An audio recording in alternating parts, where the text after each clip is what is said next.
তা আগের ভিডিওতে কি বলছিল তুমি বাটন ট্যাগে নেম দাও, তুমি বাটন ট্যাগে নেম দাও, তাহলে আমি নেম অ্যাট্রিবিউটটা কপি করি এবং বাটন ট্যাগে দিয়ে দেই। ঠিক আছে, ডিলিটার বাটন ট্যাগে দিয়ে দেই।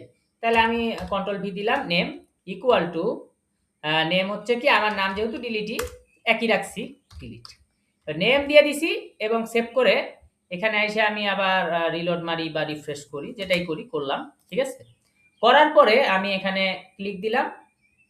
এখন বলতেছে ভ্যালু এরর, যে আইডি এক্সপেক্ট করছিল একটা নাম্বার বাট গট কিছুই পায় নাই। তাহলে ভ্যালু এররটা আমরা সলভ করি। তাহলে ভ্যালু এরর সলভ করার জন্য আমরা কোথায় চলে গেলাম, ভিউতে।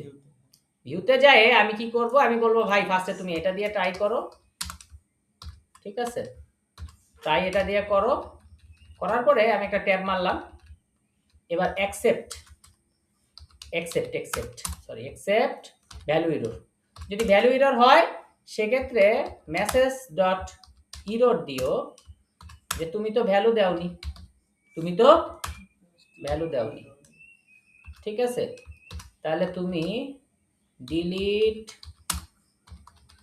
বাটনে কি দাওনি, ভ্যালু দাওনি। ঠিক আছে ভাই, রিটার্ন রিডাইরেক্ট করা লাগবে না, রিটার্ন রিডাইরেক্ট টাইটেল। ওকে, বুঝতে পারছি ভাই? আচ্ছা, এবার আমি এখানে যাই এবং আমি এখানে যাই হচ্ছে ইয়া করি এবং এখন আমি ডিলিটে দেই।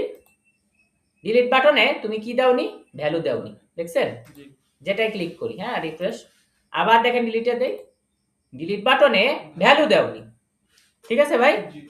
আচ্ছা, ওকে, তাহলে আমরা এখন কি করছি, ট্রাই অ্যাকসেপ্ট ইউজ করছি কিসের জন্য, ভ্যালু এরর। ওকে, পরের ভিডিওতে দেখা হচ্ছে।